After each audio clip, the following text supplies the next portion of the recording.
டேய் மனோஜ் வாடா உன்னை அடிச்சுக்கிறேன் அப்படின்னு ஒரு அரைஞ்சிட்டு காரணத்தை அப்புறம் சொல்கிறேன்டா இல்லைனா அப்பா சொல்லுவார் அப்படின்னு சொன்னால் எப்படி இருக்கும் அப்படிங்கிறது தான் இந்த கதையோட போக்காக இருக்க முடியும் அப்படின்னு நம்புகிறேன் நான். அவன் இப்போ இங்கே சொல்கிறாங்க இது இப்போ முத்துவை போய் பார்க்குறது இல்லை மீனாவை போய் பார்க்குறது யார் பார்க்குறது ஏன் பார்க்குறீங்க நீங்கள் அப்படின்னு சொல்லிட்டு சொல்கிறாங்க. நான் பார்த்தேன் அப்படின்னு ரோகிணி சொல்ல அவர் வந்துட்டு அண்ணாமலை நானே வீட்டில் போய் பார்த்துட்டு வந்தேன் அப்படின்னு சொல்ல உடனே வந்து இனிமேல் யாரும் பார்க்கக்கூடாது ஏன் பார்க்கக்கூடாதுன்னு அதுலேயும் அந்த ரோகிணி சொல்கிறது தான் வந்துட்டு நான் வந்துட்டு இப்போ நானாக பார்க்கல அவங்களா பார்த்தாங்க அவங்களா பேசுனாங்க அதுக்காக நான் பேசினேன் நான் அப்படின்னு சொல்லும்போது எவ்வளவு குரூர புத்தி உள்ள ஒரு பொம்பளை இந்த இந்த கேரக்டர் அப்படிங்கிறது தான். இந்த கேரக்டரை உருவாக்குறதுக்கே ஒரு தைரியம் வேணும் அப்படின்னு தான் எனக்கு தோணுது நமக்கு. அப்படின்னு சொன்ன உடனே அண்ணாமலை நான் பார்க்குறேன் அப்படின்னா இங்கே பாருங்கள் இனிமேல் அப்படி பார்க்கக்கூடாது பார்த்தீங்க நான் வேறு ஆளாக மாறி போயிடுவேன் அப்படின்னு சொன்ன உடனே நம்ம ஸ்ருதி தான் சூப்பர். இங்கே பாருங்கள் மீனாவை பார்க்கணும் எனக்கு பார்க்கறதுனா போய் பார்க்க தான் செய்வேன் மீனாவை எனக்கு ரொம்ப பிடிக்கும் அதனால் போவேன் அதனால் இப்போவே நீங்கள் வேறு மாதிரி மாறிக்கங்க அப்படின்னு சொல்லும்போது ஸ்ருதியோட கேரக்டரு வசந்து நிற்கிறதும் ரோகிணியோட கேரக்டரு கேவலமாக போகிறதும் நமக்கு தெரியுது அப்படிங்கிறது தான். பாவம் இந்த ரோகிணியெல்லாம் பாவம் இந்த கேரக்டர் கொடுத்து நடிச்சுப்பட்டு எப்படி தான் வெளியே போவாங்கிறது வெளியே போனால் கேவலமாக பேசுவாங்களே நம்ம ஊருக்காரங்க வந்துட்டு சீரியலையும் லைஃப்பையும் ஒன்றா நினைக்கிறவங்க வேறு அது வேறு கொடுமை அப்படின்னு தோணுது நமக்கு. அப்போ உடனே ரோகிணி பார்த்துறாங்க. ரோகிணி வந்துட்டு சொல்கிறாங்க மற்ற நான் பார்க்க மாட்டேன் அத்தை அவங்க வந்தால் தான் ஆண்டி பார்ப்பேன் நான் பார்க்குறதில்ல ஆண்டி இனிமேல் வந்தால் கூட நான் வந்துட்டு உங்கள்கிட்ட பேச மாட்டேன் எனக்கு உங்கள் ஆண்டி பிடிக்காது உங்கள் ஆண்டிக்கு உங்களை பிடிக்காது அப்படின்னு சொல்லிடுவேன் அப்படின்னு சொல்கிறாங்க. சொல்லிட்டு என்ன பண்ணுறாங்கன்னா ரோஹிணி வந்துக்கிட்டு இப்போ மீனா இங்கே வராமல் இருக்கிறதுக்கு என்ன பண்ணலாம் அப்படின்னாக்க நானே சமைக்கிறேன் அப்படிங்கிற பேரில் அவங்களே சமைக்க ஆரம்பிக்கிறாங்க. அது நல்லாவே சமைக்கிறாங்க. ஏன்னா வந்து இப்போ நான் இந்த மோசமாக சமைச்சாக்க மீனா வேணும் அப்படின்னு சொல்லிடுவாங்க அப்படிங்கிறது நல்லாவே சமைக்கிறாங்க. சமைச்சு போட்டு காஃபி கொடுக்குறாங்க. சமைச்ச சாப்பாடு நான்வெஜ் சமைச்சு போடுறாங்க. ஏன்னா முத்து வந்துட்டு வீட்டை விட்டு வெட்டிடுச்சு அதனால் வந்துட்டு முத்து வந்துட்டு வரமாட்டான் அப்படிங்கிறதுல நான்வெஜ் சமைக்கிறாங்க. சமைச்சு போட்டாக்க ஐயோ இவ்வளோ சூப்பராக சமைக்கிறாளே மீனாவே தேவையில்லை போல இருக்குது மீனாவை எதுக்கு தேவையில்லாமல் வச்சுருந்தான் இனிமேல் நீங்கள் பாரு மீனாவே வந்தால் கூட நீயே சமைச்சிரு ரோகிணி அப்படின்னு சொல்கிற லெவலுக்கு அவங்க மாறிடுறாங்க. பரவாயில்லை இவ்வளோ கஷ்டப்பட்டாலும் பரவாயில்லை ஒரு வழியாக மீனா வந்து இங்கே வம்பு குழப்பாக இருந்தால் சரி தான் அப்படிங்கிறதுல அந்த பொண்ணு சமைக்குது அப்படிங்கிறத பார்க்குறோம். அப்போ இவங்க என்ன பண்ணுறாங்க நம்ம நம்ம நம்ம ஸ்ருதி வந்துட்டு மீனாவை பார்க்குறாங்க. மீனாவை போய் பார்க்க போகிறாங்க. பார்த்து போய் எப்படி மீனா இருக்கீங்க அப்படின்னு சொல்லிட்டு பூக்கட்டுற இடத்துல போய் பார்க்குறாங்க. பார்த்து பேசிவிட்டு கோயிலில் போய் பேசுகிறாங்க. பேசிவிட்டு பாருங்கள் ரோகிணி வந்து செமத்தியாக சமைக்கிறாங்க மீனா ஆக்சுவலாக ரொம்ப நல்லா சமைக்கிறாங்க. உங்கள் லெவலுக்கு இல்லைன்னா கூட நீங்கள் இல்லைங்கிற குறையை போக்காத அளவுக்கு அவங்க சமைக்கிறாங்க அப்படின்னா எனக்கு தெரியும் அவங்க சமைப்பாங்கன்னு தெரியும் அப்படிங்கிறாங்க. ஏன் அப்படின்னாக்கா அவங்களுக்கு நான் வரக்கூடாதுல்ல அப்படின்னா நீங்கள் வரக்கூடாதா வீட்டுக்கா என்ன மீனா சொல்கிறீங்க நீங்கள் வரக்கூடாதுங்கிறதுக்காகனா நீங்கள் இருந்தால் என்ன ஆகும் அவங்களுக்கு என்ன ப்ராப்ளம் அவங்களுக்கு நீங்கள் இருந்தால் உங்களுக்கு என்ன ப்ராப்ளம் அவங்களுக்கு ஈஸி தானே அவங்களுக்கு சமைக்க வேலை பண்ணல பாத்திரம் விளக்குற வேலை இல்லை வீட்டை கூட்டுற வேலை இல்லை எல்லாத்தையும் நீங்கள் பார்த்துப்பீங்கல்ல அதையும் வர வேணான்னா இல்லை சும்மா சொன்னேன் அவங்க நான் இதெல்லாம் பிடிக்காதுன்னு நினைக்கிறாங்கன்னு. ஆனால் ஒன்று மீனா நீங்கள் அப்போ எல்லோரும் சரி மீனா இல்லைன்னா பரவாயில்லை அப்படின்னு சொன்னாலும் கூட மாமா மட்டும் அப்படி சொல்ல மாட்டேங்கிற அங்கிளுக்கு வந்துக்கிட்டு நீங்கள் இல்லைங்கிறது ரொம்ப வருத்தமாக இருக்குது நீங்கள் ஒழுங்காக கவனிச்சிக்கிறேன்னு வருத்தமாக இருக்குது. அவங்க ரோகிணி வந்து சமைப்பாங்க சாப்பாடு போடுவாங்க நான்வெஜ் சமைப்பாங்க எல்லாம் சமைப்பாங்க. ஆனால் உங்களை மாதிரி மாமாவை பார்த்துக்கிறதுக்கு ஆள் இல்லை அப்படின்னு அங்கிள் தான் ரொம்ப வருத்தப்படுறாரு அப்படின்னு சொன்ன உடனே இவங்களுக்கு ரொம்ப மனசு கிறங்கி போயிடுது. கிறங்கி போயிட்டு என்ன பண்ணுறாங்கன்னா அவங்க வந்துட்டு மாமா இப்போ அவர் எங்கே ஈவினிங் வாக் போவார்னு பார்த்துட்டு அந்த வாக் போகிற அந்த பரசோடு போவார் இல்லையா அங்கே போயிட்டு அந்த பார்க்கில் வெயிட் பண்ணுறாங்க. வெயிட் பண்ணி வராரு அவர். என்ன மாமி நான் அந்த பக்கம் வந்திருக்கிற அப்படின்னா ஒன்றும் இல்லை மாமா நான் உங்கள்கிட்ட ஒரு விஷயம் பேசணும் அப்படின்னு சொல்லிட்டு என்ன விஷயம் பேசணும் அப்படின்னா நீங்கள் நான் சொல்கிறத கேட்டு நீங்கள் ஷாக் ஆகக்கூடாது. ஒன்று இன்னொன்று ஷாக் ஆகிற விஷயம் இல்லை ஒரு சில கேரக்டர்லாம் வந்து என்னென்னு உங்களுக்கு தெரியும். அத்தை எப்படி இருப்பாங்கன்னு உங்களுக்கு தெரியுமே அதே மாதிரி ரோகிணி எப்படி பண்ணுவாங்க அப்படிங்கிறது உங்களுக்கு தெரியும். அதனால் நீங்கள் ஷாக் ஆகிடக்கூடாது மாமா அப்படிங்கிறாங்க.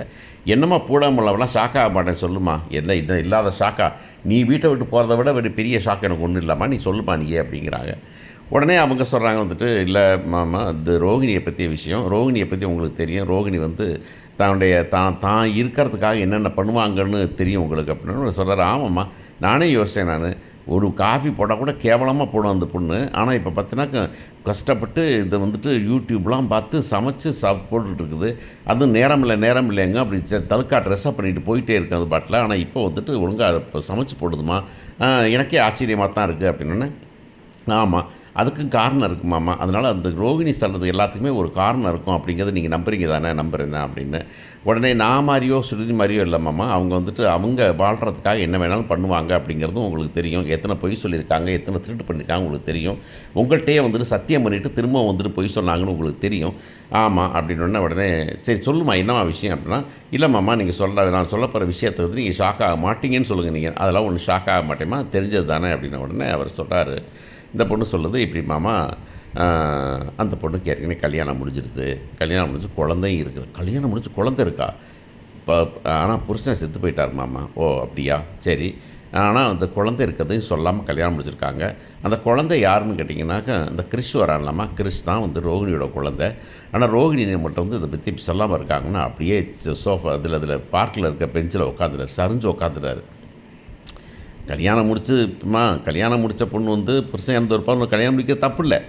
குழந்தை இருக்கிறதும் தப்பு இல்லை, குழந்தையோட கல்யாணம் முடிச்சுக்கிறதும் தப்பு இல்லை, அதெல்லாம் பிரச்சனை இல்லை. ஆனால் எப்படிம்மா அந்த விஷயத்த சொல்லாமல் மறைக்கிறதும், அதுவும் இந்த கிறிஷ் வீட்டுக்கு வந்திருக்கும் போதெல்லாம் அந்த பிள்ளை ஆமாம்மா அப்போயே நீங்கள் யோசிச்சிருப்பீங்க, கிறிஷுக்கு மட்டும் அந்த பொண்ணு கொஞ்சம் லேசாக சப்போர்ட் பண்ணும் உங்களுக்கு தெரியும் உங்களுக்கு. அதனால தான் அந்த பொண்ணு பண்ணியிருந்துருக்குது, நமக்கு தெரியாது. இப்போ வந்துட்டு அன்றைக்கி கோயிலில் போனப்போ நான் திதி கொடுக்கும்போது தான் பார்த்தேன். நான் பார்த்ததெல்லாம் ஷாக் ஆகிட்டேன். நான் இதை எப்படி உங்கள்கிட்ட சொல்லாமல் இருக்கிறது அப்படிங்கிறதுனால தான் வீட்டை விட்டு கிளம்பி வந்தேன். பாவம் அம்மா அவர் வீட்டுக்காரரு. ஆனால் அவரை கூட கஷ்டப்படுத்தலாம், ஆனால் உங்களை கஷ்டப்படுத்தக்கூடாது, உங்களுக்கு என்னமோ ஆயிரம் நினச்சேன் நான். ஆனால் நீங்கள் இவ்வளவு பாசமாக வச்சுருக்கீங்கன்னு இன்றைக்கி வந்து ஸ்ருதி சொல்கிறாங்க. அப்போ தான் தோணுச்சு இவங்கள்ட்ட சொல்லாமல் இருக்கிறது தப்புன்னு தோணுச்சு எனக்கு அப்படின்னு சொல்கிறாங்க. அப்படின்ன உடனே சரிம்மா அந்த பொண்ணா எப்போ சொல்லும் அப்படின்னு பார்க்கலாம். அது வரைக்கும் அதுக்காக நீ வீட்டில் இருக்க வேண்டாம், இல்லை நீ வீட்டுக்கு வந்துருமா. நீ வந்து ஒன்றும் பண்ண என்கிட்ட சொல்லிட்டு இல்லடி, நான் பார்த்துக்கிறேன், நான் இதை பற்றி நான் சமாளிச்சுக்கிறேன், நீ வீட்டுக்கு வந்துரு அப்படிங்கிறாங்க. உடனே அந்த பொண்ணு வீட்டுக்கு வந்துடுதுங்கிறது தான் விஷயம். ஆனால் அதை தாண்டி என்ன நடக்கணும்னாக்கா, இந்த பார்க்கில் வந்து இந்த பையன்ட்டு சொல்லிட்டு இருக்கும்போது இவர் தான் வீட்டை விட்டு போயிட்டார்ல மிஸ்டர் முத்து வந்துட்டு வீட்டுக்கு வராமல் வந்துட்டு பார்க்கலாம் படுத்துங்கிறாரு. இப்போ இந்த பொண்ணு மீனா சொல்கிறதெல்லாம் அந்த பொண்ணு அவர் கேட்டுடுறாரு. அப்படின்னு உண்மையை தெரிஞ்சோடனே நேராக வீட்டுக்கு வராரு. மீனா வீட்டுக்கு வந்திருக்காங்க ஏற்கனவே. வா மீனா அப்படின்னு சொல்லிட்டு அப்படின்னு சொல்லிட்டு வராரு. சொல்ல முடியாது, இவரெல்லாம் வந்துட்டு கோயிலுக்கு போயிட்டு வந்தால் பரணுங்கிற அவசியம்லாம் இல்லை. மாலையை கழட்டிட்டு கூட வந்து அடிச்சுட்டு போய் மாலையை போட்டாலும் போடுவாராக இருக்கும் மிஸ்டர் முத்துங்கிறது தான் பெரிய ஆச்சரியமான சமாச்சாரம். அவர் வராரு. வீட்டுக்கு வந்தோன்னே இங்கே வாடா அப்படின்னு கூப்பிட்றாரு. ஜனம் போங்கி அரைகிறாரு. என்ன அப்படின்னாக்கா, ஏன் அரைஞ்சேன் அப்படிங்கிறத இன்னும் ஒரு மாதம் கழிச்சு சொல்லுவேன்.